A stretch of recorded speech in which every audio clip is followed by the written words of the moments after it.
there? Yes, ma'am. Please. Okay. All right. So, Hi, Julie. Just to say hi before you start. Hi, Bhuya. The Indrani Roy is here. Wonderful.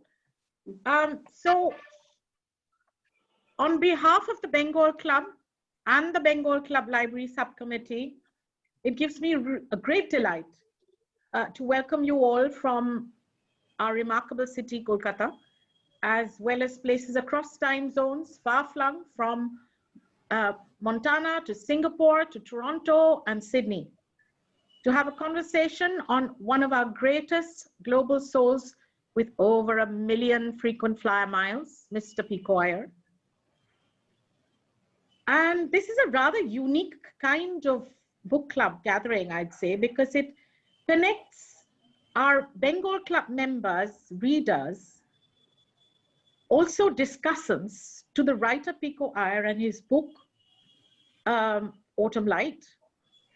We are going to respond to today through my long abiding ties with him over 30 years as a friend, a reviewer, a scholar of his works. My MA dissertation was on, one of the authors was Pico at the University of Toronto.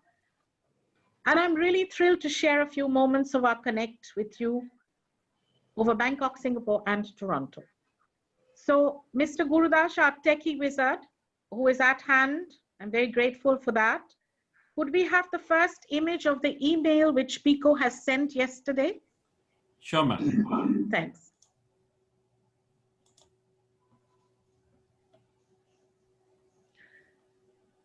So Pico says something very interesting here.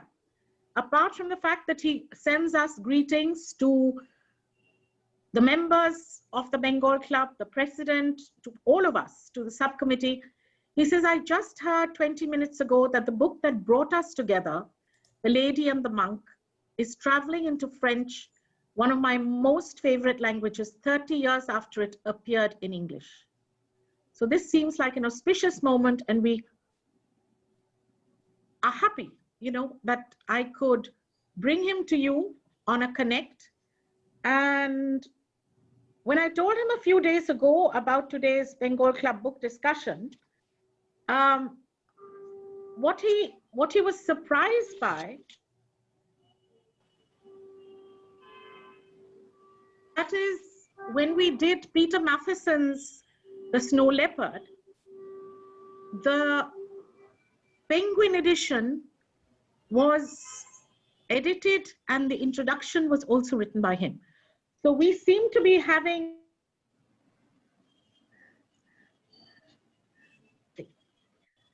so my connection with Pico came a cropper when I actually was told in 1991 to review his book, The Lady and the Monk.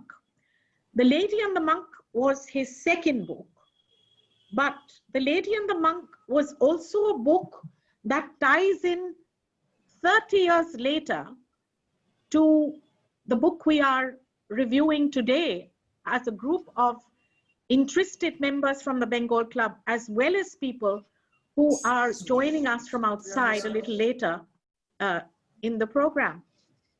So he was in Japan at the time that I interviewed him. So as I was on the phone with him from Singapore, and he was in Japan on a quest to transform his dream, to embrace the Japanese love of his life, Hiroko, to his wife. His house had just burnt down. The entire house was burnt down in California. And all he was standing with was a manuscript of The Lady and the Monk. How propitious. And a toothpaste and a toothbrush. So that was all he was left standing with. And it wasn't easy to woo Hiroko, the Japanese woman, because she was a salaryman's wife, you know, and he was a gaijin, he was an outsider, but Pico persisted gently. The Lady and the Monk's sequel, after 30 years nearly, is Autumn Light. My connection with Pico came a cropper when I proposed to the powerful and progressive Thai Southeast Asian Writer Awards Committee through Sangeeta, through one of the directors of the sponsor of this Writers Award, Southeast Asian Writers Award, Kunsom Siri Hansiri Sivasti, a Thai lady, very progressive, very well read, and Pico became a great persona in Bangkok who kept coming back because he was so articulate, so charming, and such a global soul that very quickly the Thai literati and glitterati both took a shine to him.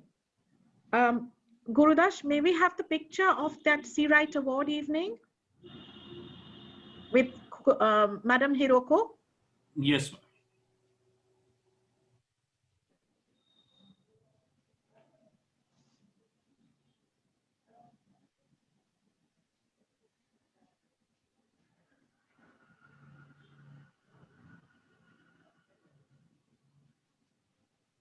That was the first time I met Hiroko in Bangkok at the Southeast Asian Writers Award. And it struck me, as it might have struck some of us who were reading the book, there's Hiroko next to Pico, and it might have struck you as you read the book that she really comes through as a dynamic and very assertive and very, there's something very positive about the way she looks at life, but also very pragmatic. So after this, when we moved on to Toronto, I was privileged again to find a way to get him to Toronto as a speaker.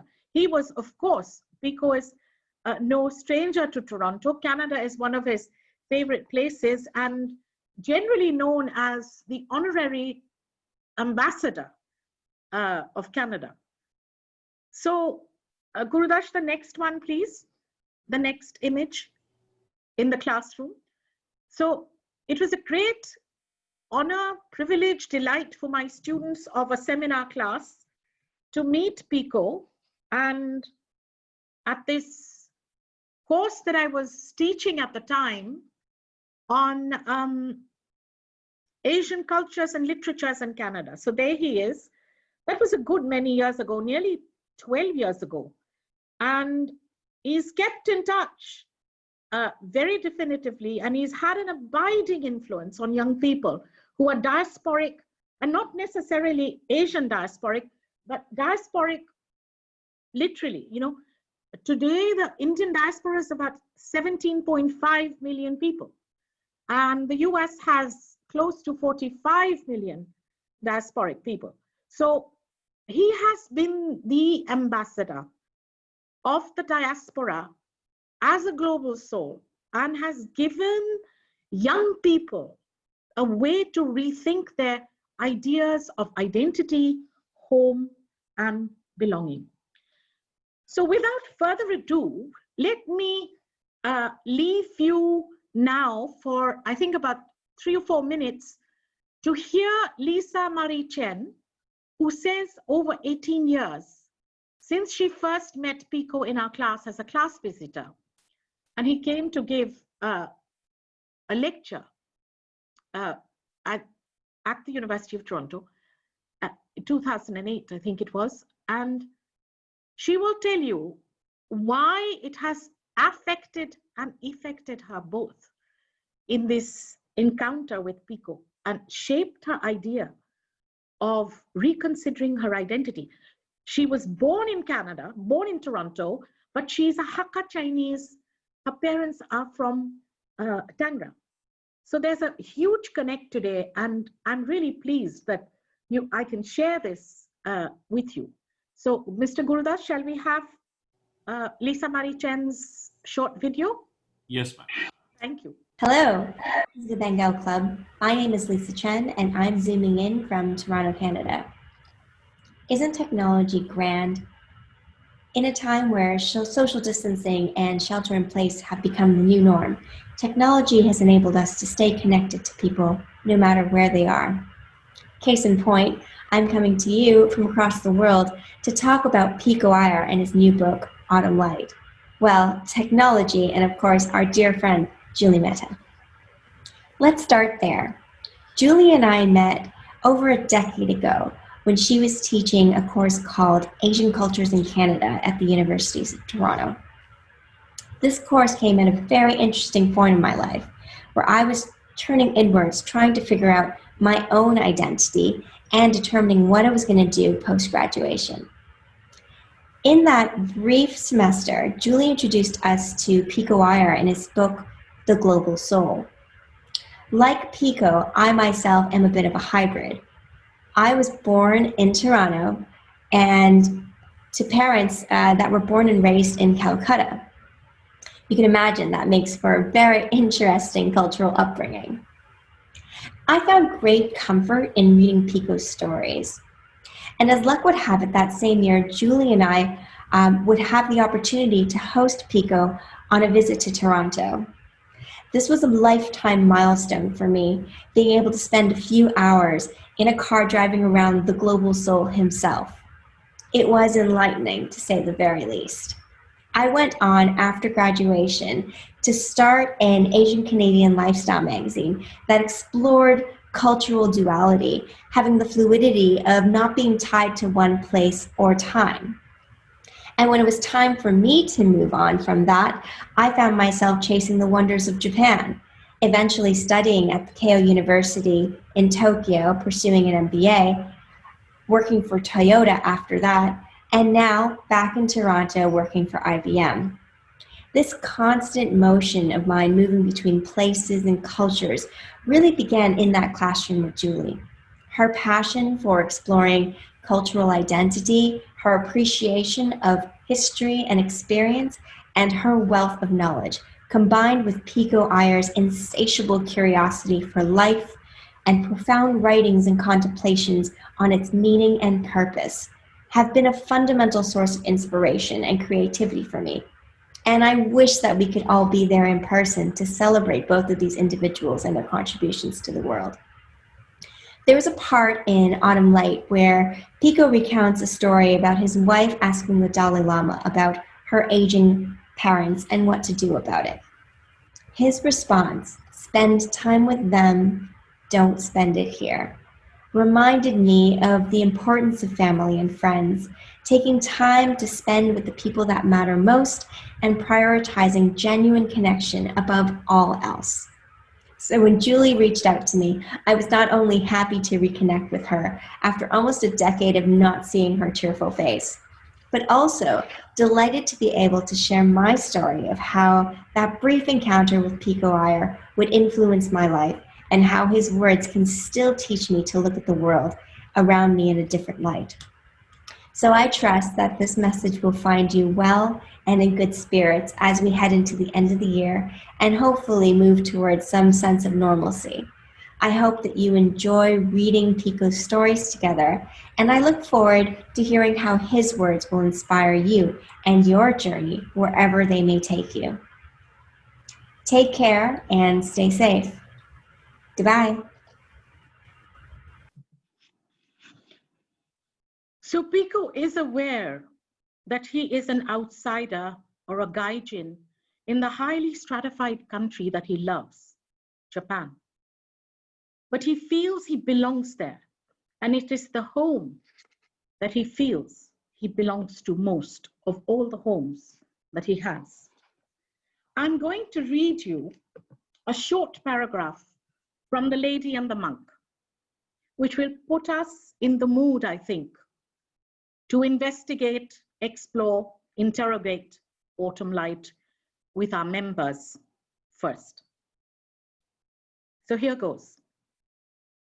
The first fleeting taste of Japan felt like the answer to some unspoken question. For though whatever curious affinities propel us towards people at places we have never met, I had always been powerfully drawn towards Japan. Ever since boyhood, I had only to glimpse a Hokusai print of peasants huddled under driving rain, or to enter the cold beauty of a Kawabata novel, to feel a shock of penetrating recognition. For years, the mere mention of an inn or a snow country, or even a prefecture, had sent a shiver through me and a chill. And though I knew almost nothing about Japan, had never had the chance to study it, I felt mysteriously close to the place, and closest of all when I read its poems, the rainy night lyrics of Japanese women, the clear water haiku of itinerant Zen monks. From afar, Japan felt like an unacknowledged home. Irresistible as a writer, best known for being the Time magazine essayist, Pico has an incredibly meticulous pedigree. Out of Eton, Oxford, and Harvard, he has written over 15 books and is a great favorite as a TED Talk speaker. But most of all, I think what is worth unveiling today as a group of people interested in this global soul is his deep compassion, his non-judgmental view of the world, and his trust in the road not taken. So with that, may I first ask our members, starting with Professor Choitali Moitro, and then after we finish with our discussion, I will open it up to so many of you who have written in with interest to be a part of our evening today at Bengal Club. So Professor Moitro, will you please give us your response to Autumn Light? Remember, 3 minutes for everyone. Thank you, Julie Dee, and hello to everybody. Thank you for giving me a chance to talk for 3 minutes on this wonderful book. First of all, I thought I'm reading a memoir of someone who is speaking through many cultures, born in Oxford, grew up in California, traveled and lived in Japan. So all these cultures, he's speaking across cultures, but with that as a background, he is looking at autumn, studying it, analyzing it, embodying it sometimes, evaluating it. And what he brings out, what I felt is that although death is an event in this memoir, the themes are much, much more baffling. Things which have baffled mankind right from the beginning of times, like mellifluity, like meditativeness, like uncertainty. So he's trying to take into account these many aspects of life and using autumn as a metaphor, which can be understood with its maturity, with its probability, and a direction, a pointer to rightness, if I may say so, quote unquote rightness. And I also feel like saying that as he questions the uncertainties of life, he is doing so by juxtaposing certainties. I will give you 2 examples. One would be the Pledge of Allegiance, which is a song sung by the children, that particular part of the text. And towards the end, when the graveyard is also an example, it talks of so many thoughts that come to people who are close by it. And Hiroko saying that she is more sure of how much she cannot know. I think that is the most important takeaway from the novel. It's a quietly meditative novel. It induces questions which we tend to sort of overlook in the speed of life. And as I said, the text is more suggestive than it is immediately effective. Thank you. Joitali, that was quite wonderful and so in depth. And I loved your juxtaposition of binaries that you spoke about, ode to autumn, and the questioning of the meditative mode. Thank you so very much. We'll come back to these ideas if people have questions, Joitali, so hang in there. Thank you. Harish, are you there? Would you, Dr. Harish Mehta is a historian and has spent a considerable time in Japan writing about the Japan that he saw in the late 80s, early 90s, and he won the Mitsubishi Award for that. So perhaps he will give us a completely different hardline story about Japan. Harish, go ahead.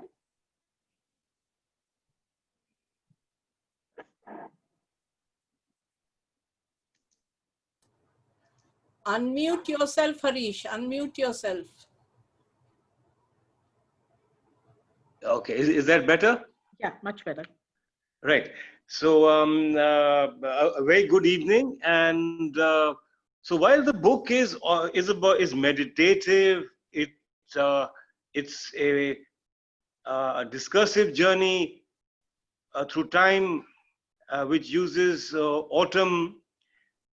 But I found that in my revision of the book this morning, that one particular idea runs through practically most of the pages, is the idea of shrines. He takes us into so many shrines, whether they are Buddhist or they are political, and then of course, so the book is filled with visits to shrines. The author, however,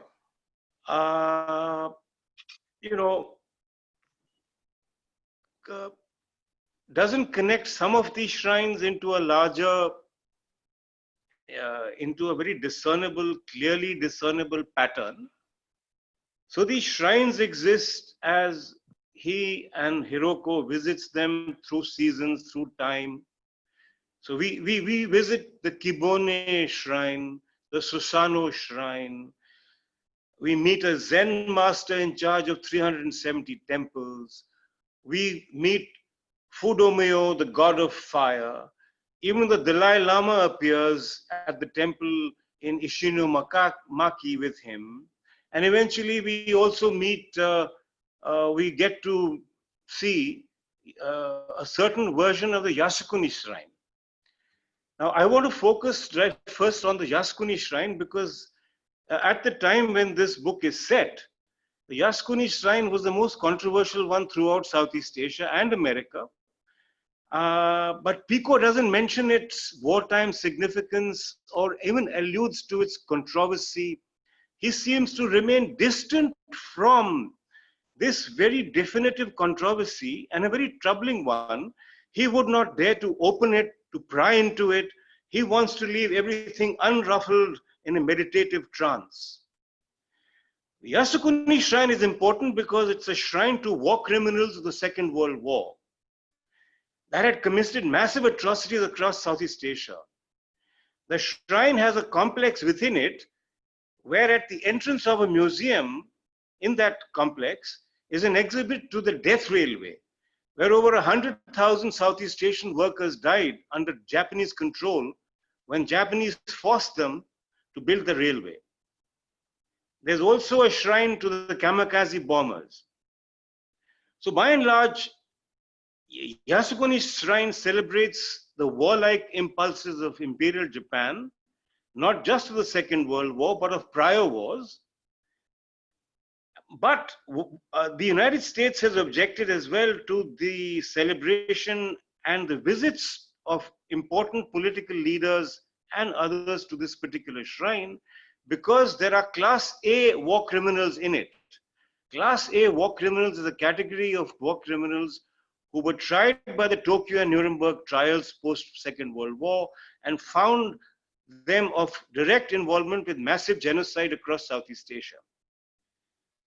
So I found it, now in this non-fictional book, Autumn Light, we meet Hiroko's father, Pico's father-in-law, who talks about visits to the shrine and how very often he pays a yearly visit. But Pico will not take us beyond that into a troubling fact.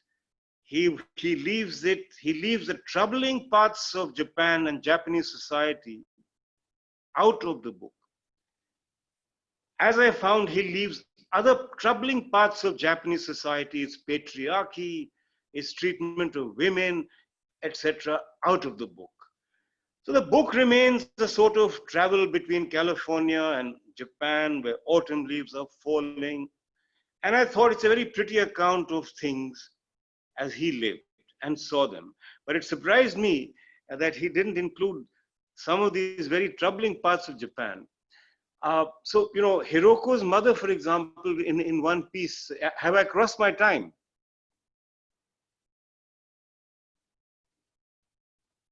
Right. Harish, you have 30 seconds. Right. So now there, of course, there is a meeting between when his mother was a young girl, and across the fence there was a Japanese boy who was in first grade, and he would say, "Now I go war. You never see me again." "Don't go," she would shout, and he say, "I must. Okinawa. I never coming back. Please, you go Yasukuni Shrine. All dead soldier there. You can think of me." So, you know, Yasukuni Shrine is a part and parcel of the Japanese mental makeup, their mentality, their historical mentality. It's a part of it. It was never objectionable. There are parts of Yasukuni Shrine that are not objectionable, but it is these Class A criminals that are there. And the last Prime Minister Abe was to visit it a few years ago, but last minute he backed out under pressure from China. And he sent a written memorial, and he sent flowers as an offering. So thank you very much, and that's it. Yes.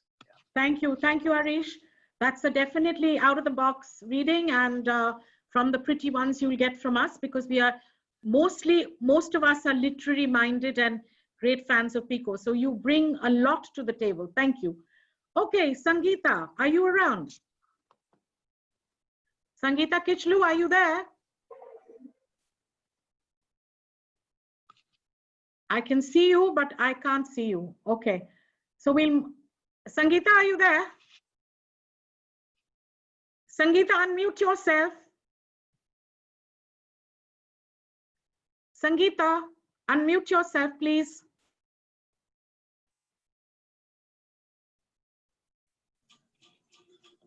Can you hear me? Yes, perfect. Okay. Sorry, I just stepped away actually for a No little worries. while. Go ahead. Okay. So, well, I didn't expect to be speaking so early in the session, but yeah, I'll be brief. I really enjoyed this book. I've never in my life ever wanted to read a Pico Iyer. I've never got enthused towards reading one. And thanks, Julie, for choosing this book, because the whole book really suited. I think the timing was perfect for the kind of mood we are in now. We're all melancholy. We are all looking at death every day. And therefore, I think it was a very appropriate book for the circumstances we are in. And I think Pico's rendering of Japanese psychology, of their culture, of their way of life from an outsider's point of view, particularly, well, he's hardly an Indian, but from an outsider's point of view, was really interesting. You know, when a Japanese writes about it, and when an outsider writes about it, you can relate to it more perfectly. I liked his little expressions, like he went to Japan and he was comparing, you know, when people said you live in such small houses, and he was talking about self-containment and how you can actually disappear in Japan. And he uses the phrase self-erasure. it's quite, because it's so true when you go to Japan that you can actually, each one just seems to disappear in this. There's so many people in a city like Tokyo, but yet they're not overwhelming you. You know, that's so typical of Japanese culture. And he describes that so beautifully. I'm just giving you bits and pieces. Also, the acceptance of what life has in store for you. For example, the little girl who got Hodgkin's disease, you know, she shed tears, and then, just like her mother, she put her grief aside and went on to face what she had to face. And even her mother, there was nothing covered about the shock or the tragedy or anything, but she just went on to deal with it. She would go to work, go at night, and sleep with her daughter. So, I mean, Hiroko, I think, is a fascinating woman, because, you know, we in India might think why she put her father in a old age home or in a hospices, but there is no choice. There is no other way of dealing with it. She has to put food in her stomach. And I'm sure they feel the hurt, but they have to get on with what they have to get on with. And she did. And she did it with, I think, with complete focus and complete devotion.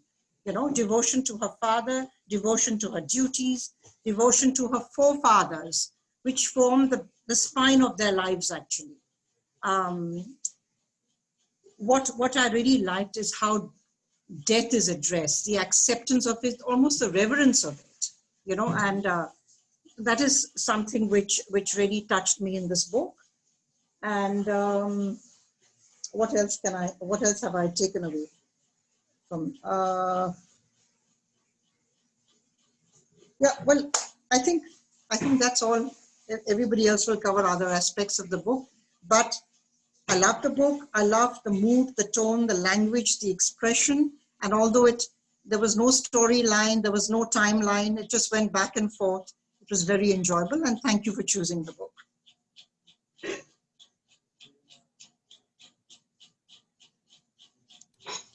Unmute yourself, Julie. Thank you. So let's see what Professor Otish Mitro from Montana has to say. He is a physicist and a mathematician. Go ahead. Go ahead, Otish.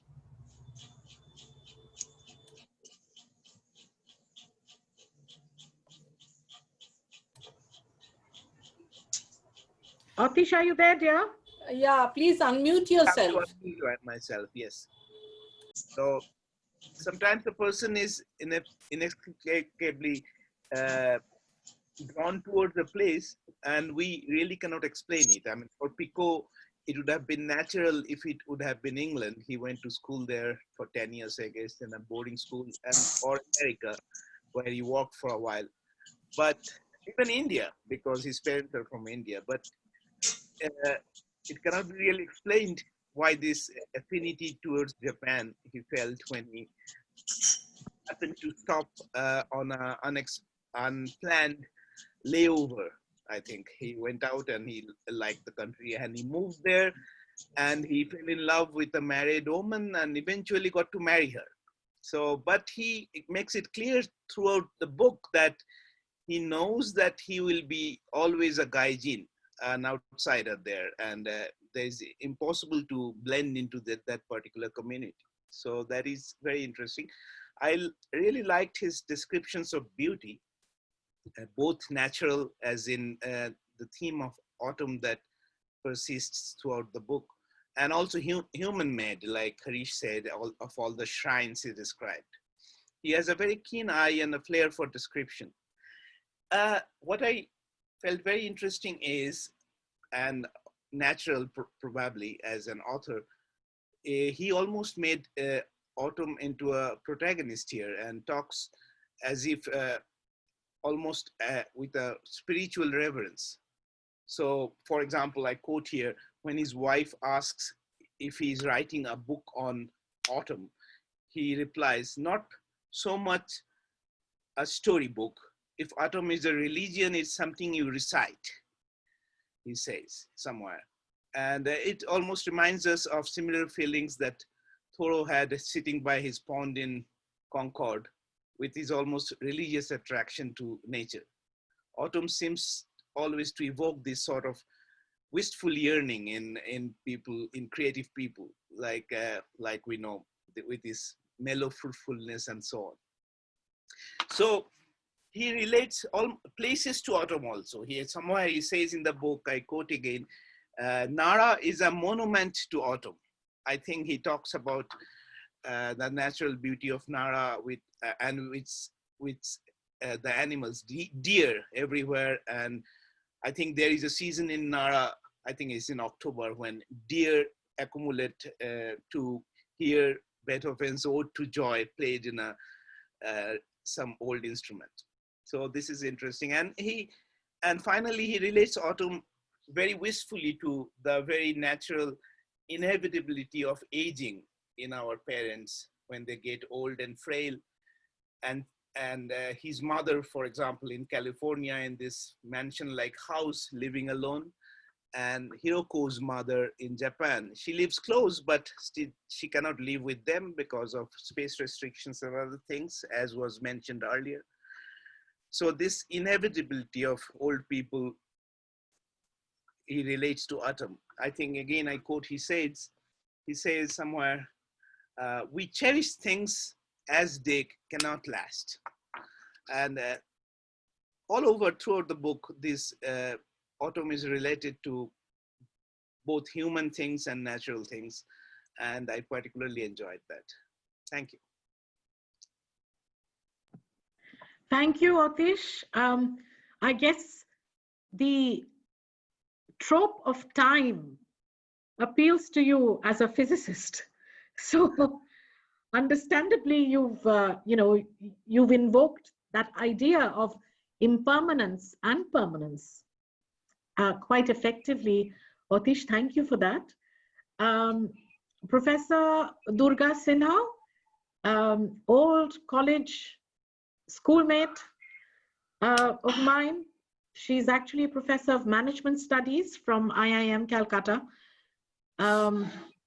Durga, what would you have to say, my dear? Yes, Julie, thanks a lot for calling me here, and good evening, everybody. So when I was reading the book, I think there are sort of 6 winds that blow through these memoirs. Time, change, impermanence, as we are mentioning, death, seasons, and finally acceptance. Now, Pico Iyer, being a writer of travelogues, I think to some extent this is also a travelogue. It's a travelogue on Japan. But he does not write about touristy places, he writes about the people. He writes about their customs, their culture, their rituals and rites, their philosophy. And because he is a part of them, his writings are really alive. And as a writer, I think his imagery is very evocative. You know, a simple thing when he gets up in the morning, a silver Mercedes dozes in the sun, or the local dogs gathering on the ridge for their 6 a.m. conference. Very, very simple things which we see every day, but who expresses them so evocatively? The core of hard reality in this memoir, of course, is the death of his father-in-law, the loss of memory and stability of his mother-in-law, the long ago events of the war and its effects that reverberate through the psyche of the characters and through the psyche of Japanese society. And of course, the hurt of Masahiro's deliberate cutting off of his family. These reverberate throughout the book. And yet when he writes about Japan, the dilemmas he writes about are universal. You know, a parent's sadness at being banished to a home, and however necessary, or a child's submerged guilt at not being able to care for an aged parent, however he or she may want to, which is something even Lisa mentioned. So as Pico, I think, gamely tries to understand the motives and reactions of those around him, he provides his perspective to the reader. And a note of sadness inevitably creeps into his writing, to the narrative. He is diffident in his explanations because he's conscious that he's dealing with a completely different mental makeup to his own. He is uncertain about the nature of things as seen by his Japanese characters, as he himself says that, he has a lifelong skepticism bred in him by his English boarding school. But still he makes, I think, some kind of a psychological reality of the people around. But when it comes to his wife, Hiroko, he is unable to understand her psychological grounding. In her practice of worship, he looks like an alien. I just wanted to read a little bit. Very early today, Hiroko is out of her bed, ringing a bell beside her homemade altar and placing sweet tangerines in front of her 4 Buddha statues, her cat's eye rosary in a green velvet bag, a spray of fresh lilies in a vase behind them, her Tibetan prayer wheel. As I come to consciousness, she's waving incense all around, as in a church, and throwing open every window to the pre-dawn chill, crying, "Devil go out, happiness stay in." Then, dread moment, she puts on a recording of low-voiced Tibetan chants and sits stock still for 20 minutes. Then she goes to haul every spare piece of clothing she can find into the washing machine and whips up tonight's dinner. So he is, this is something alien to him. It reveals his toolkit, and his ease of surface reportage and sentiment while being unable to tune into the spiritual moment. That is probably the product of his education and globalized respect. After all, he's an Occidental in a land where it is underlying is pagan. But he loves the autumn. It's the season of fire and farewells. He has found his answer to winter, to impermanence, to death. And he writes, "Cherry blossoms, pretty and frothy as schoolgirls' giggles, are the face the country likes to present to the world. But it's the reddening of the maple leaves under a blaze of ceramic blue skies that is the place's secret heart. We cherish things Japan has always known precisely because they cannot last, as somebody mentioned. It's their frailty that adds sweetness to their beauty." So I think Pico Iyer came to Japan for the cherry blossoms, but he stayed for the maple. Thanks.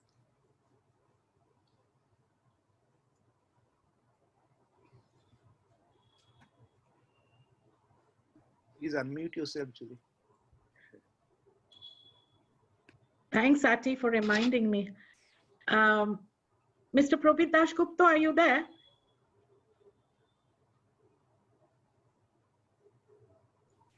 Yeah.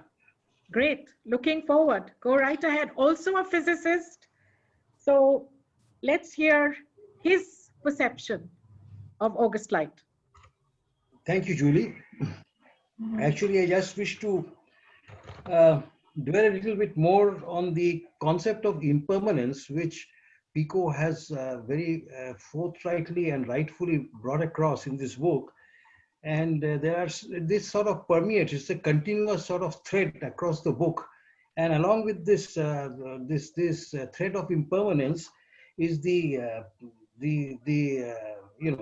paradigm, not the paradigm, it's a concomitant feeling, thinking is that there is nothing essential dies in Japan. I quote him saying that nothing essential dies in Japan because, and that is so fundamental to Japanese culture because that impermanence and nothing, and he gives so many little examples of how things are kept alive. He visits this shrine where the abbot left life in 873 years back, and every morning the other monks, they pack the lunch to take it across to the abbot, and so on and so forth. And then he talks about the June, the summer being the season of the spirits, and Hiroko visiting the tomb of her great-grandmother, of her grandmother, packing lunch, cleaning the tombs, leaving water, leaving food, leaving cakes, and so on and so forth. And it's there, you are living not just by yourself, you are living with the spirits of your ancestors. In which he talks about the month of Obon, around the equinox, Obon, where the spirits return. You see, where the spirits return, and it permeates the entire book. Hiroko gets up in the morning, makes a cup of tea, and the first cup of tea is placed in front of her father's picture, and on it goes. And during this 2-3 days of Obon, you're supposed to, all your ancestors are supposed to be visiting you, and you keep 1 or 2 chairs ready, often, for your grandfather to sit or whoever it is. And I think it's really very nice. And you need to appreciate that this is where possibly the fear of death, which we all suffer from, is possibly not there to that extent in Japanese life, because for them, not being alive is not really being death as we see it, but having transitioned, as Professor Mitra would say, there's a change of phase. That's it. And Dalai Lama says, the envelope is off. You're still there as a spirit, and that is what pervades Japan. And Harish spoke about the kamikaze, and I just wanted to relate one story about the kamikaze, not related to the book, but definitely very true. When the war was going very bad for Japan, and the Japanese high command, they were short of planes, etc., they thought of the kamikaze, where flying bombs, they loaded the plane with bombs, and they were very diffident, in spite of being Japanese, in trying out this concept. And they floated this idea that, well, look, we are looking for volunteers who could go on suicide missions on a flying bomb. And we don't mind, you please write your yes or no on a slip of paper and put it into this box, and it will be confidential. It seems that all the pilots in that group, they said they wanted to fly.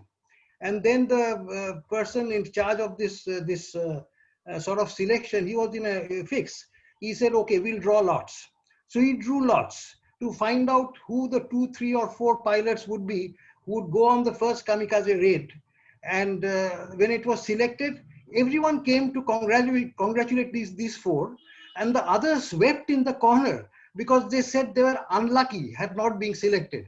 So that gives you an insight into the, sort of, maybe not now, because they really looked at the emperor as a god. And it's mentioned that the Japanese had one god, and now when the god was dethroned after the war, it's been replaced by many sort of other inanimate objects. I think that is really the major takeaway. A lot of things that we are talking about comes from the acceptance of impermanence, no doubt, but also an underlying thinking that along with impermanence, there is no finality in death. It's really a change of phase. You sort of live beyond death in some other sort of world. Let's put it this way. I think that is it. And I really like this book. It's sort of food for thought. I mean, there are a lot of very interesting things which brings to light, some of them very close to some of our ancient thinkings also, but we never carried it to the extent of seriousness with which the Japanese have addressed this topic. Thank you. Thank you, Mr. Prabir Dasgupta. I just want to jump in for a second before I hand this over to Anjana Basu. You evoke the kamikaze, as did Harish. And I just wanted to leave this thought with the rest of you. Having seen the kind of novels which are being written by diasporic Japanese, novels which have been shortlisted or longlisted even for the Booker. There is a Toronto-based writer by the name of Keri Sakamoto. There's Hiromi Goto, and there is the Doin of Doin's Japanese-Canadian writer Joy Kogawa. You know, it is so strange that they are huge critics of the Japanese systems, the nationalism which has gone overboard. And when these second, third generation Shinsei and Nisei look at what was the history of the Second World War and Japan's role in it, they are very different from the unruffled, non-judgmental excavation that we see by Pico. So that's something to think about, that the Japanese themselves who are writing now are looking back at history with the kind of criticism, the kind of keen eye, as perhaps you do and as Harish does. But Pico is truly the Zen philosopher, I think, who can look beyond the whimsy, look beyond the wistfulness, look beyond the tragedy, Yeah. and look at be here now, the compassion. So I don't know, this. No, you are right. It has changed a lot, because the emperor was the god. And after the war, one of the first actions which MacArthur took was to dethrone the emperor. And he was worried whether this would lead to a mass suicide. It didn't. And then slowly the Japanese, I think the modern Japanese have got over this psyche, but it has been very much a part of their life. It has been. It's been ingrained. You're absolutely right. That's a fascinating exploration. Thank you so much. Anjuna Basu, our very own writer, author. Anjuna? Yep. Go ahead. Good evening, everyone. Okay, my take on this book is that in some senses, Pico is trying to bridge the gap between California and Japan, which is why he has quotes from Basho as well as quotes from Thoreau and Emily Dickinson. He is connecting autumn through the blaze of the maple leaves and the crimson turning of the season. Because Emily Dickinson says that when the crimson shows, it means that the cold is coming. So that is the ode to autumn which he evokes. And he does it in a very cinematic manner. Because, for example, there are a lot of connections to Ozu films throughout the book. In fact, his wife Hiroko says that his book is kind of like an Ozu movie, a little no-action movie, she calls it. And she says, your book, nothing happening, to her husband. But there's this gradual slowness of progressing from things happening, parents growing older, trains going by. And again, oddly enough, there is a link in one sense to Ingmar Bergman, though Pico Iyer does not mention Bergman, because Bergman has also had narratives with seasons, like Summer with Monica or even Autumn Sonata.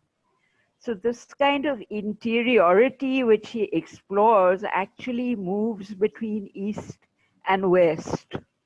It's like you get inside autumn.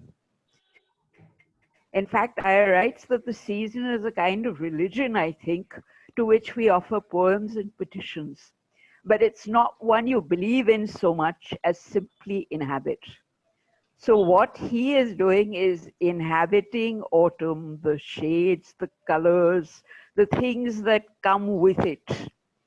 And through this, he goes in a flowing kind of meditation, which is neither poetry nor prose or a mix of both.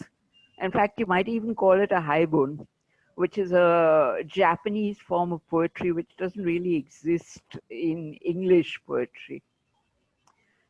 So I think that's my take on it, that this is cinematic, it's Ozu, it is the feeling of time passing, things that happen and things that gradually change so slowly that it might be time-lapse photography. Mm-hmm. Right? Lovely, lovely, Anjana. You evoke, you re-evoke, a traditional Japan, an ancient Japan, which Pico's always ready to explore. So that's a wonderful, fascinating. Thank you so much. So Vivek Krishna, Mr. Vivek Krishna, illustrious career in the tea industry, and an avid reader, very perceptive. He's been through our book readings and book discussions before. Mr. Vivek Krishna, are you there? Will you come right in? Yeah, can you hear me? Yes, Vivek. Hi. Hi. Okay, just setting my 3-minute start, I think. Okay, right. I wanted to just get on straight with Pico has been introduced as an essayist and a travel writer. So I won't go into that at all. He says in the beginning of the book that in my 20s, watching the leaves scatter around Boston, I thought that autumn was the season that taught us how to die. Only now do I see that in truth, perhaps it's dispensing the much harder challenge of learning how to watch everyone you care for die. Death can be the hardest on the living. I think this is the spine of this particular book. I found his August Light a sometimes difficult read as the pace is very slow and leisurely. And he's used this business of cycles throughout the book, whether it's between the East and West, whether it's the seasons, whether it's the ping pong. He uses that to carry the book forward.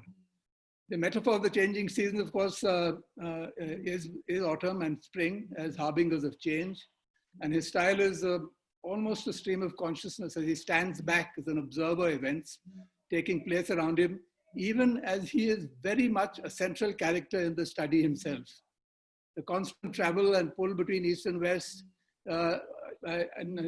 establishes the connection in a foreign and even after almost 3 decades of living in Japan.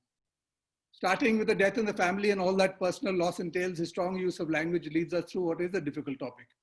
The colors and the changing light has been mentioned, leaves and flowers growing and fading are all written in this backdrop of his adopted country. Autumn is the season when everything falls away. And autumn poses the question we all have to live with, how to hold on to the things we love, even though we know that we and they are dying. How to see the world as it is, yet find light within that truth. The equinox is not many days behind us, but already we can feel a pinch in the air, a draft of something chill. It will go back and come back again over the refulgent days of October, but it's like a premonition of sorts, the first knock on the door from a visitor who will pull us closer and closer to the cold and dark. And then he mentions November dawns. We step into a world of light. The whole room seems to pulse with smudged gold. The sun rises above the hills beyond us and comes through the diffusing thick panes of our frosted glass windows. And he sums up his thoughts saying, now I see it's in the spaces where nothing is happening that one has to make a life. And of course, Hiroko makes a mention of that, there's nothing happening in his book either. I felt a jarring note was the pidgin English used to convey Hiroko's speech, which I felt demeaned her actually. She's in fact a strong, confident woman who navigates her own way through her life in a strongly patriarchal society and does it very successfully. As he mentions at the end, the small poem by Basho that this road, no one on it as autumn ends. It is a celebration, though it's not giving up on life as far as Pico is concerned. And I have to say that I had mentioned when we last met that I'm not sure whether I'd read anything else of Pico's because the pace was so leisurely. But on a second reading of it, I will go back and have a look at some of the other books that looked quite interesting in hindsight. Thank you. Great, thank you, Vivek. Mrs. Indrani Roy, Buyadi, are you there? I am, but I'm not going to be saying anything because, as I told you, I've read very little, only 80 pages of the book, and I really don't want to jump into it. And everybody has read it not once, some people have read it twice, and really studied it in depth. Like my friend Vivek was so good. After him, I think I better keep absolutely quiet. Oh dear. Okay, we'll let you off the hook this time. Paromita, Dr. Paromita Mukherjee, are you there? Thank you, Julie Di. Warm greetings from Mumbai. It is a pun because it's quite warm out here. So I think I'll start with the poet's view of the book, where it says at least 4 times as many classical poems are set in autumn and spring, the seasons of transition, than in summer and winter. So autumn is a season of transition, and Pico again and again tells us that nothing can be taken for granted. Each day is a blessing. So the impermanence, the blessing of each moment, he reminds us. So that is what I took back from the book mainly, that we should enjoy every moment. Every moment we should remember. Like they say, good experiences you remember and some are lessons. So they are also helping you. But again, I found something more interesting, like some rituals which he so nicely describes. It's almost like an anthropological, anthropological data being put on the book. Like if you say the Festival of the Dead, so well, so it's Festival of the Dead, so intricate details, absolute anthropological details. I was very much interested in that, like curving cucumbers in the shape of horses to urge ancestors to return back to earth very quickly, and again eggplants curved into oxen so that they go back very slowly, their return is slow. So these things are so intricately done. And the third point which I really liked was, he is writing his autobiography, but he is an unbiased onlooker. Maybe I could not write like him, when he's talking about his wife, whom he loves a lot, Hiroko, but he still says, I heard the keys jingling in my jeans when they went around in the washing machine. So that was something bad about her. And so I was like, I became alert. What, he's talking about his wife this way? Then he tells us she doesn't stop to think. That's also against us. Oh my God, a husband telling the wife, talking about the wife that way. She doesn't stop to think. Every decision she makes is crazy. And then you see the love in him. It always is a process. It always proves to be a right one. Whatever decision she takes is crazy. But again, he shows the love by saying it proves the right one. So, initially he goes on talking about his wife, his son and daughter, means Hiroko's children, whom he loves a lot, but in a very, very unbiased sort of way, which hardly any autobiographer can do. So that's a very, very lovely way of writing. So I think these things which are really, really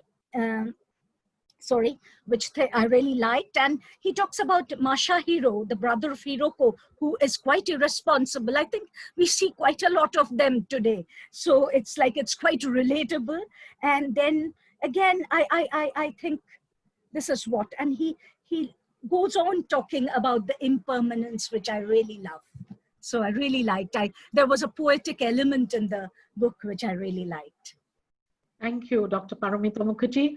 You always bring that quotient of, unveiling the images and the poetic sentiments that come from the text that we have done so far. Thank you so very much. Is there any other member who would like to jump in at this stage till I open up, or should I open it up to the floor? Anyone else? Mr. Rothindranath Chatterjee, would you like to say something? Okay, we have Mr. Raj Sharma, an avid honorary Pico specialist from Singapore. Raj, are you there? Would you like to jump right in?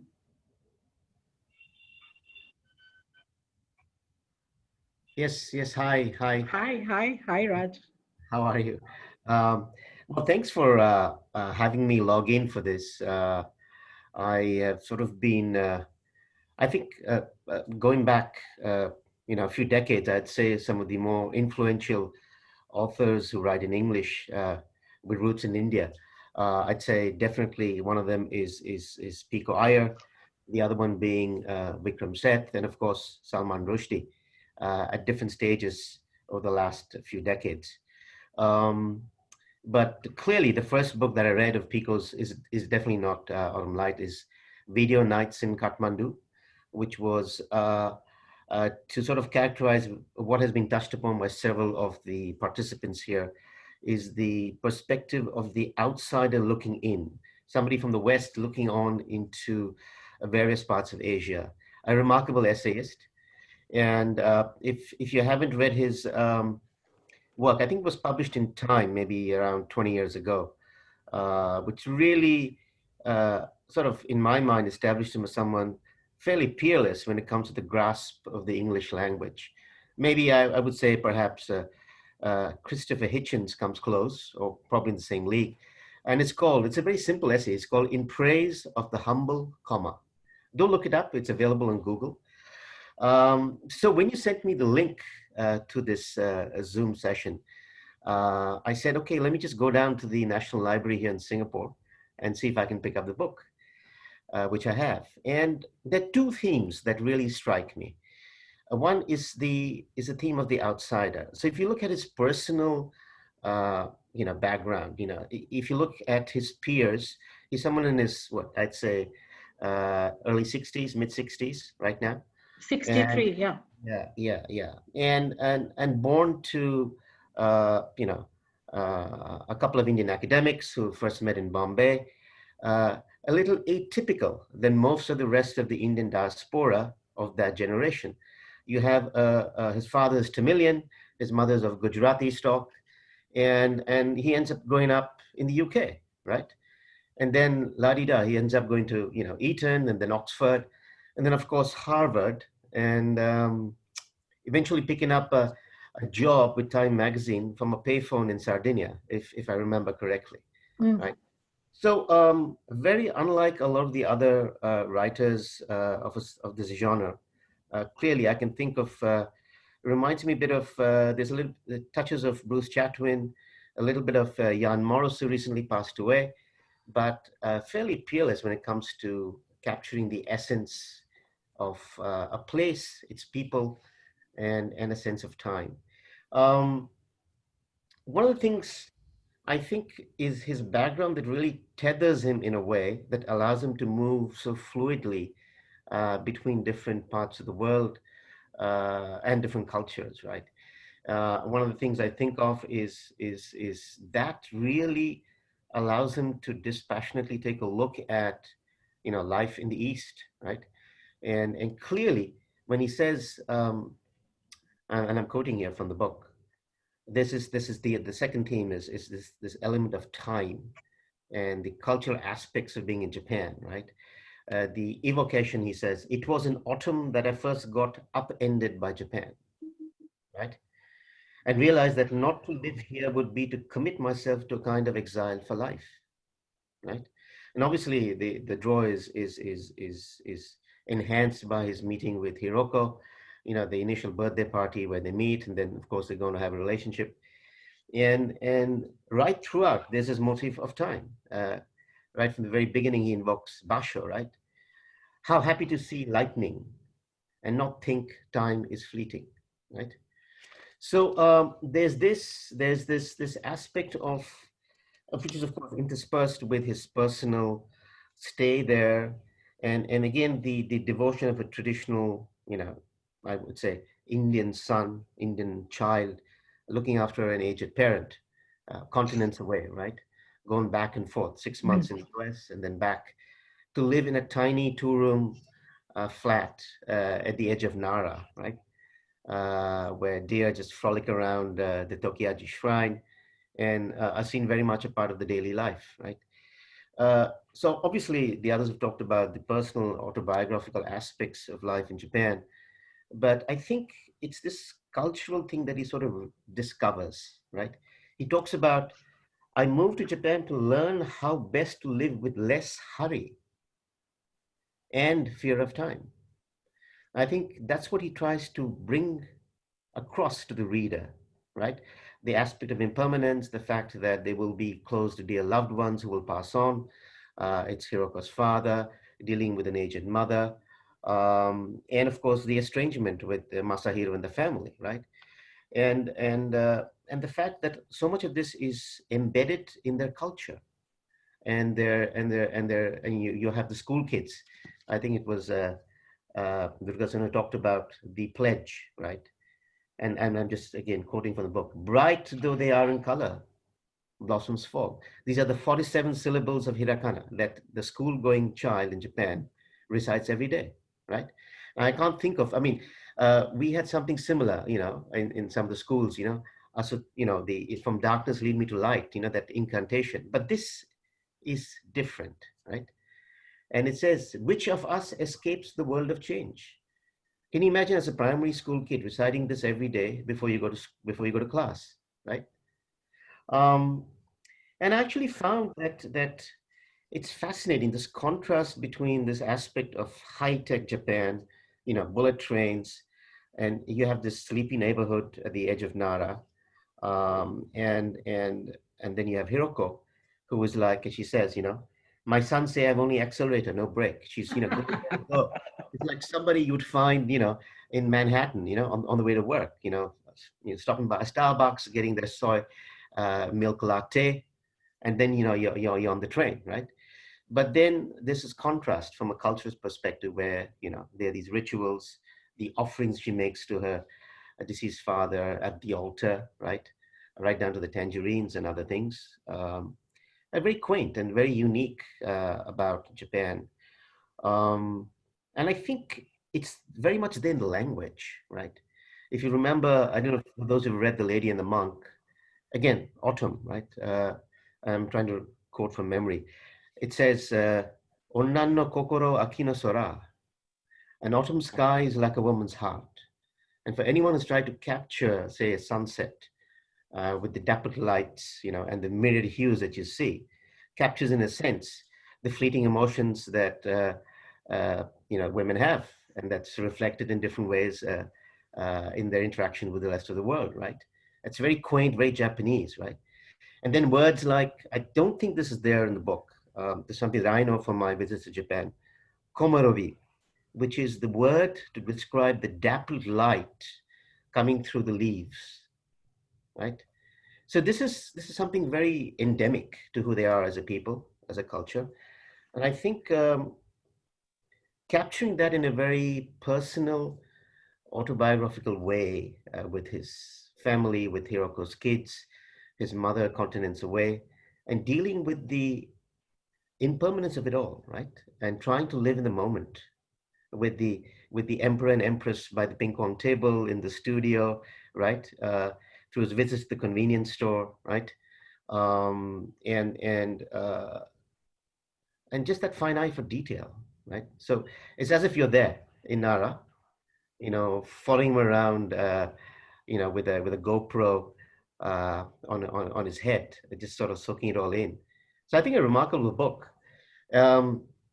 Raj, I might have to just cut in here because we've got a few more people, but yes, I think so. But what is amazing is that you pretty much summed up the entire ethos and the book.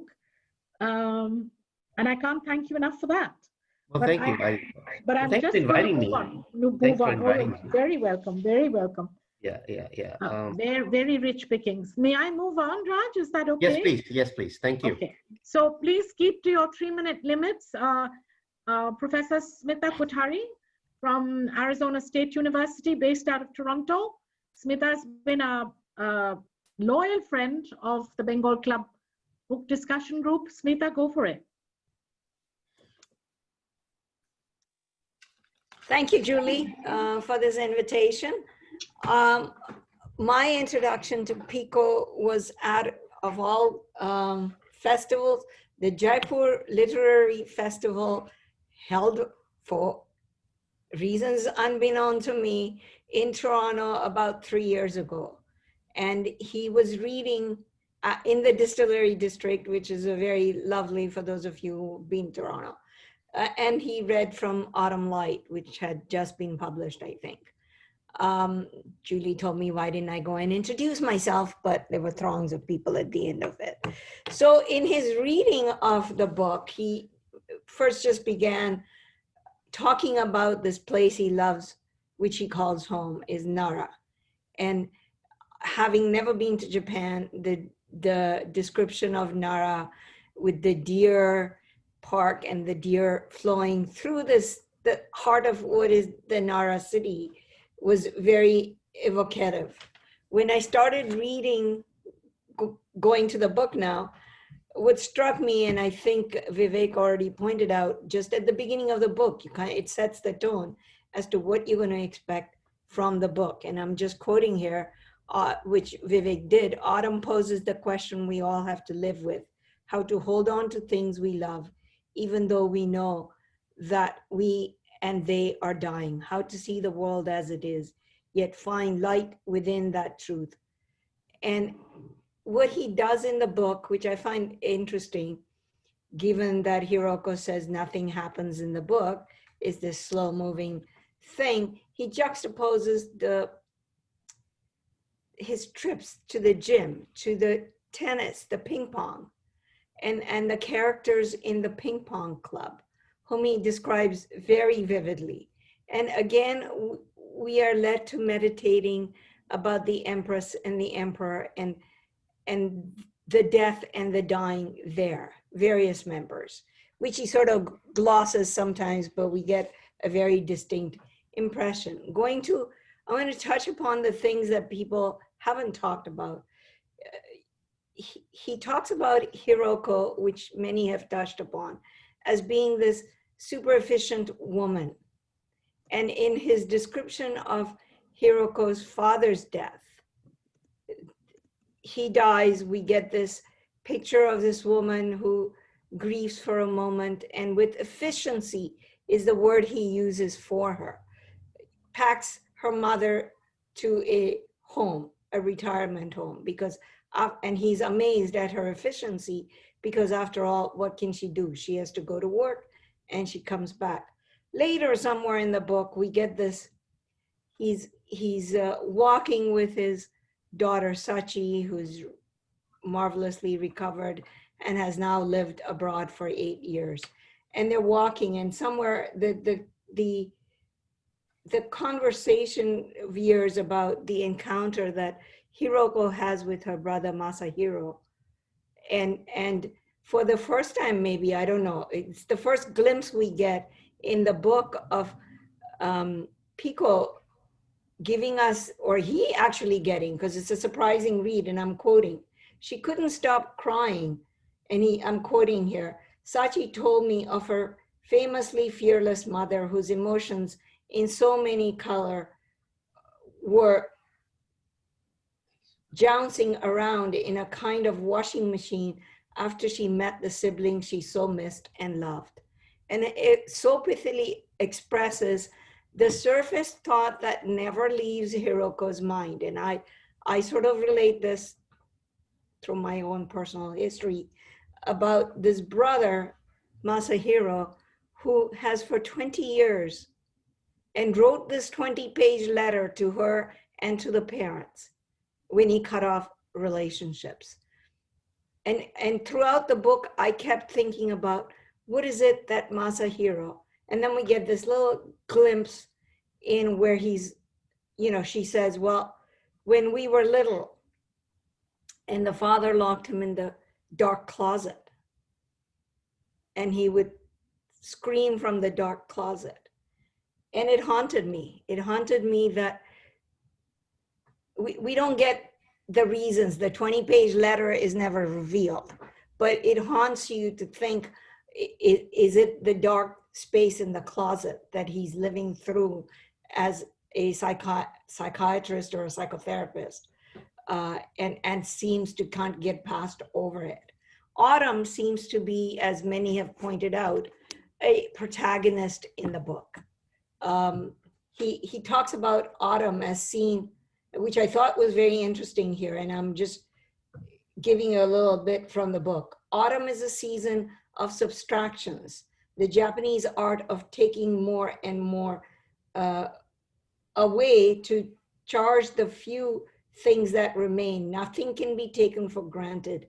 Each day has to be seized as a blessing because the next one can't be counted on. And this meditation on death, he invites Thoreau's meditation on death. Death is beautiful when you see it as a law, and that is reinforced by the Buddhist monks. When she is inconsolable at the news of her daughter having Hodgkin's leukemia, and she tells the monk, expecting some sort of compassion, some sort of grieving. The answer she gets is like, get over it, we're all going to die. And it's like this shock thing. That moment of death, if we accept it as law, we're born, we're going to die. It seems to be an interesting thought. And in connection to autumn and the leaves falling and the beauty of the maple trees, he again invokes Thoreau, saying the leaves, the falling leaves teach us about life. I mean, In terms Smita, of, Smita, that, yeah. that was just amazing. You know, that last nugget about death, get over it. We're all going to die. I'm sorry, Smita, I could have heard you for another hour. Done. It was done. Thank you. You gave us the nut, so to speak, the core. Thank you for that. Elena Dotto, the founder of Tribeca, I would love to hear your views about, you know, your work with the elderly. Would you like to comment on this? But please keep it short. I've got 4 more people to go. Elena, such a pleasure to have you. Where are you? I'm right here, and thank you. I went to get myself a t-shirt. It's kind of cool. Okay, good evening. go ahead. Good evening, and thank you for taking me out of my cave, Julie. So welcome. 3 minutes is what we have. You're going to have to nudge me because I can kind of continue, right? So here are a couple of things that I think. The thing with this book is that because it's so highly charged emotionally, that each of us will read it with our own aperture, right? And though I am a student of literature, I never really attended classes. So I'm going to take a pass on that, insight mining. Yeah. But I will weigh in on the elderly. And just before I get into that and jump in, Durga, I think, I don't know her, but I noticed her name is Durga. Yes, it is a travelogue, but I'm seeing it as a travelogue for life, you know, a metaphor as a metaphor really, yeah? Here's how I'm pulling the thread. You know, the use of language is stunning because it's sparse, right? And perfect actually for today, where all of us, each of us, have painfully learned how little we actually need to survive even during lockdown, right? The one thing that the elderly have to relearn, living small, because their generation has been one which has started off with sparse, right? We call it the poverty mindset in what we do, and then tumbled into abundance because they've all grown up and done things with their lives and they've lived a life of abundance, right? And I have people who are 88, 90, 92 having to manage and cook and clean for themselves and wash their bathrooms, who are completely helpless with the inability to cope with it. So yes, while the language is sparse, to me, it echoes the fact that life in itself has become so small, if there is such a word, that we are all having to relearn how to live our lives, particularly the elderly, right? You know, for him, living in Japan, and Japan is a place where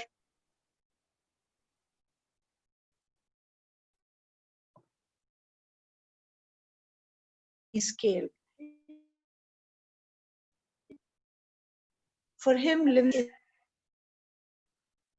in this particular book has kind of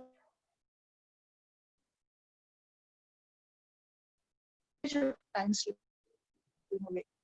So, you know, when you break a tooth in a bike accident at 30, it's very different from losing your teeth when you're 75 or 80, or losing your hair or losing your eyesight, because it becomes like a daily reminder for which they need to be prepared, right? And though the main issue that shook me up in this book, as you helped me see, is how abandoned the mother felt when she was taken away to the hospice, right? She was heartbroken that they sold her house to keep her there. And someone pointed out very correctly that it was probably the more practical thing to do. They needed what they needed to do. But for her, it was a loss of her identity. I see it so often in the work that I do, that if you move them from one apartment to the other, from one room to another, they feel completely without an anchor. They need to know when they get up at night that the light switch is where it's supposed to be, that they put out their hand so they don't stumble, the place where they hold on to every day of the wall will feel exactly the same. So for her, it was not just her house, it was her identity. And Pico Iyer is always about identity, right? So though he doesn't shine a light on this one, I think to me, that's what it is. right? Japan is short of space. It also has a growing aging population, and he does a good job with presenting the problem, but it doesn't say anything but the truth, you know. The problem with this is that everyone's truth is different.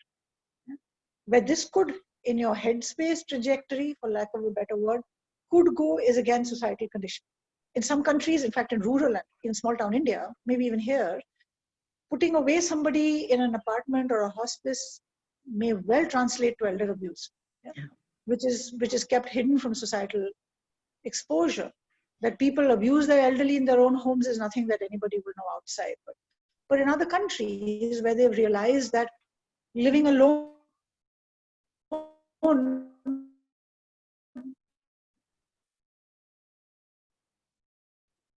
collaborative effort at the end of your life, this is where we still need to be right.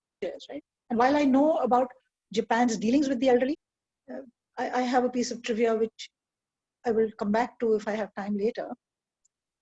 The one thing that also occurred to me in this book, and I say this as a woman and a mother and a wife, is that books always do something other than tell us a story. They open minds, right? So for an established voice to speak up and say that his wife is of substance, and in the book, I think his awe of her is pretty palpable. He says she does this, she does that, and somebody mentioned about coins in the trousers jingling and pointing out, and there are shades of what he's trying to say without saying anything. The difference is that not many people actually step up and verbalize it or even acknowledge the sweat equity that women bring into a relationship. And though there is an occasional attempt to paint her as thoughtless, it's actually much more true that women in relationships can't actually afford to be thoughtless. Yeah, we have too much at stake. So he's a gifted writer. To my mind, what is the most important thing that he brings to the surface, along with the stories of the impermanence of the autumn and the co-joining of it with the story of life, is the references he makes to the elderly and their trauma. You know, and I think it's time for the world to recognize that elderly stories and narratives need to be a part of the mainstream. Perfect, perfect. Thank you, Elena. Sorry, I can't give you more time. You know, No, we could go on and on listening to Raj and Smita and you, but it is what it is. Thank you so much. This is what I wanted everybody to know from the work you do and connect it to Pico's book. No one could have done it better. Thank you so much. Mohini Pradhan, young literary scholar. Mohini, are you there? Yes, ma'am. Good evening. Hi, good evening, Mohini. Looking forward to your inputs. Keep it very short, dear, because we still have 3 people. Go ahead. Yes, ma'am. First of all, thank you so much for the opportunity for allowing me to get to know this book and also see it's a beautiful canvas of many elements coming together. We see a lot of we see the end family ties because we have from the perspective of Pico and Hiroko's family. Like one very beautiful thing that I like about their family is that more than blood and love are matching more. And when you see that happening in the case of Pico and Hiroko's relationship, and also Tashi and Sachi's acceptance of um, Pico as their stepfather, and also that he never really talks about in an indirect manner. He always talks.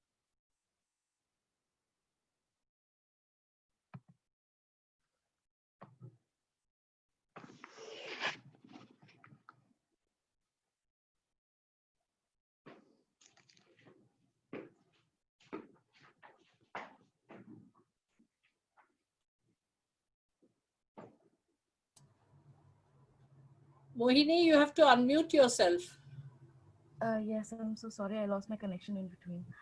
So, yes, as I was saying that it's a family of brought together by love rather than by the merits of birth. And also, it also highlights the theme of acceptance. because we see different people being associated with the same family with different individual goals and different outlook towards life, whether it be Masahiro and Hiroko, or whether Takashi and Sachi. We see that there are different outlooks being presented here by these individuals. Uh, Another very beautiful aspect of this novel is the symbolism connected with the season of autumn, which many of us have already spoken about it in different in different perspectives. But I feel that it's rather poetic, because if you, on all the parts you will notice that it is used as a refrain. Autumn is the season of, and then after that there's either subtractions, and autumn is the season of change, and autumn poses the question. So it's more like a refrain, which is rather poetic and very unique. And also another issue about the symbolism is that I feel that Pico himself becomes a symbol of autumn, because we talk about Mayumi at the health center talks about his appearance, that he looks old and tired, which is generally the death and decay symbolism associated with autumn. But that is in sharp contrast to the intellect and wit that is presented by him in the novel, and the humor that he talks about, describes himself with, which is rather endearing, because the fact that he's a person who knows he can talk about himself, and he's very comfortable in his own skin to make a joke about himself. Like he talks about himself as he describes himself as winter, as opposed to Sachi's picture of spring, which is very, very endearing. And like you can see that he is not a person who shies away from base, presenting himself in a very positive light. He is pretty comfortable in his own skin. Also, I was going to quote which Mr. Vivek already spoke about, and it's telling about autumn poses the questions that we all have to live with, which is it is very deep, because normally autumn, if you see it in the literary sense, is basically projected as a season of death and decay, but we also see that it is a season of captivating beauty. So as Keats has also spoken about it in Ode to Autumn, even in his poetry of Earth. So we see a resonance in this in the novel itself. And like Pico also brings this forward with Thoreau's ideas of autumnal tints, and how leaves presents gives us the lessons of life as to how we need to accept life as it is. And I would also that's wonderful, Mohini. We'll have to move on, darling. Many good points have been given. Many good points. Thank you so much. You really unpackaged it as a literary explorer. Thank you. Sneha, are you around? Julie, if I can intervene, sorry. Yes, I have another meeting starting it's at okay. 15:45. Okay. I'll take your leave. Thank you. It was wonderful interacting with everybody. Bye-bye. Thank you. Thank you so much, Durga. Appreciate it. Thank you. Yes, Sneha. We have another 5 minutes to go. So, Sneha, where are you?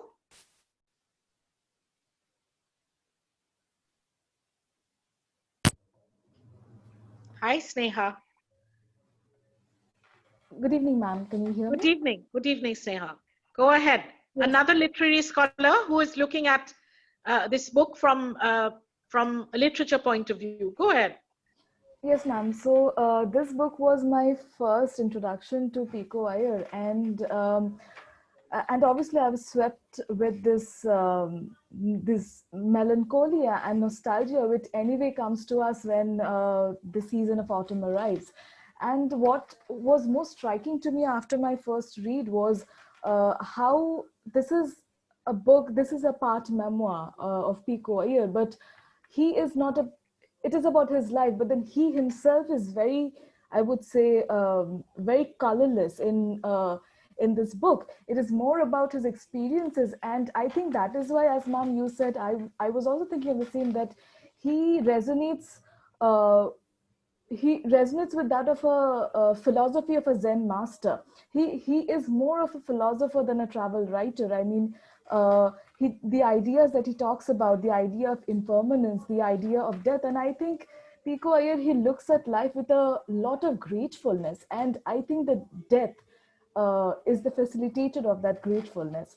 And as I was reading, there was this right contrast that Pico Iyer, in one of his interviews, which I was watching, also talks about that how he thinks where he used to stay 4 blocks away from Times Square, New York City, he compares New York City to that of an excited kid.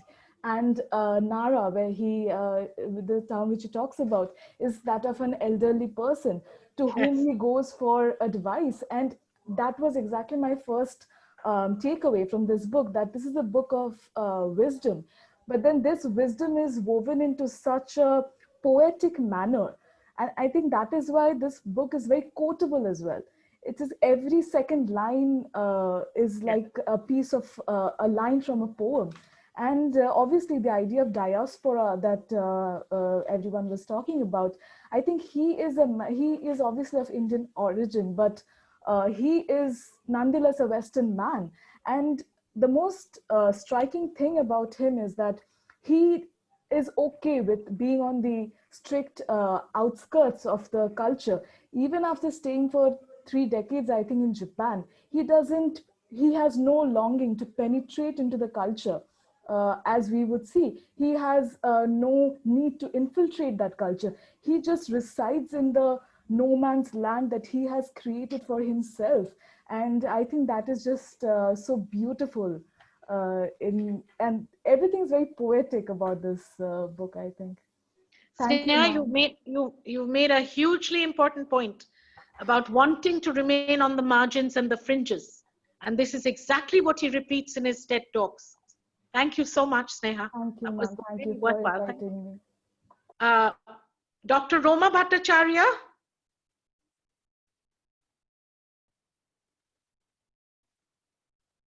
Roma? Can you hear me, Julie Di? Yes, Roma, I'm sorry. It's been a while till I got to you, but please go ahead. Looking forward. Because you share his alma mater. You are from Oxford and so was he. So go ahead. Good evening, first of all, to you and Bengal Club, and thank you so much for graciously inviting me. I do share his geography of Oxford, New York, and Japan, and they've all shaped my consciousness. So the book resonated deeply with me, and especially as I'm looking after my senior mother, you can imagine how deep the writing went. We know that Pico Iyer has drawn on Henry David Thoreau's notion of a deliberate life. In my words, a life that is chosen consciously and pared down to essentials. A life that learns from the simplicity rather than dying after a life that has not been lived. In my view, Thoreau's philosophy of life in Walden has been transposed into a many-layered, complex, and profound narrative of Iyer's life in Japan, the breadth and depth of which can take up a shelf in a library. I'll just restrict myself to a few comments on the series of binaries that Iyer uses to evoke a Japan that is in sharp contrast with the West. Through these, Iyer interrogates conventional notions, Western notions, life, meaning, modernity, and even post-Enlightenment rationality. Whereas time in the Western world is linear, fast-paced, reduced to quickly changing traffic lights in midtown Manhattan, Iyer's synecdoche for fast-paced New York life, where time is money. In that lifestyle, he writes, very little registered. In Japan, time teaches him to cherish the seasons inside us and to seek changelessness and change. Hiroko's confusion of past and present allude to the Japanese sense of time where such demarcations are colluded and the living and the dead are experienced simultaneously, and one learns to live with absences.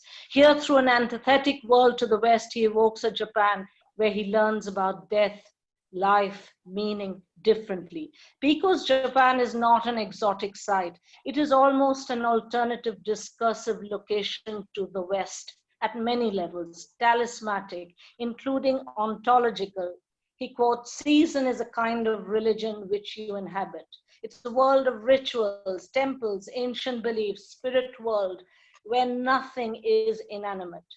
The writer himself experiences self in flux. As autumn seeps into my spirit, I'm beginning to lose track of what is it and what me. I feel as if I'm starting to disappear. His narrative style inhabits time as non-linear, and he presents, I think, the whole novel through a series of images, almost like a series of woodcuts or Japanese lacquered panels borrowing from the technique of films. And through the intimate lives of the elderly, the dying, and the dead, those who are absences, we learn that autumn is a time of transition. I won't dwell much about death and autumn and transition, which many speakers have alluded to, but I must say that he does say that in Japan, he would like very much to dissolve his sense of self within something larger and less temporary. Almost in one sentence, his understanding of contemporary West is reduced to temporary. And I just want to end by saying, in contrast to Mashihiro's quest for Jungian answers in human psychology, the writer learns in Japan to surrender to otherworldliness and all that cannot be known. Thank you so much. Fantastic. Thank you, Roma. Thank you. Now I know why you're one of the best, most articulate speakers that I have come across since Srijan. Thank you. Thank you so much. Thank you, Julie, for having me. You're so welcome. Is Shebonti, are you around? Good evening, everybody. Hello, Shebonti. Will you wrap it up for us, my dear? Sure. Good evening. Let's hear your views. I'm waiting. The first noticeable feature is the name of the author. His name is a combination of Siddhartha, Buddhist sage, and Pico, the Italian philosopher. And so I find his work is also a meeting place of the East and the West. It's a combination. And Autumn Light is not only, the book generates philosophic explorations of the seasons of human life. And as we know that autumn is not only Kitson, mellow fruitfulness, but it is also, it signifies also a very steady and slow decay, possibly indicating a journey from the temporal to the eternal. So it's a fascinating text, and it's deeply philosophic and deeply human as well. That's my views about it. Wonderful. Wonderful. In a nut, you've captured it. And thank you so very much, Shebonti, our librarian who's been with us for 20 years or more at the Bengal Club. It's been a pleasure. Thank you, everybody. I've had to change from my laptop, which suddenly decided to be absent more than present, and I'm here using Harish's cell. So thank you, everybody. I am so grateful that so many of you came in and explored this wonderful memoir together. So good night and many thanks, everyone. Thank you, Gurudash. Thank you so much for a scintillating evening. Thank you. Thank you. Thank you, everyone. Thank you. Thank you, Julie. Thank you. Bye. Bye, Vivek. Thank you so much.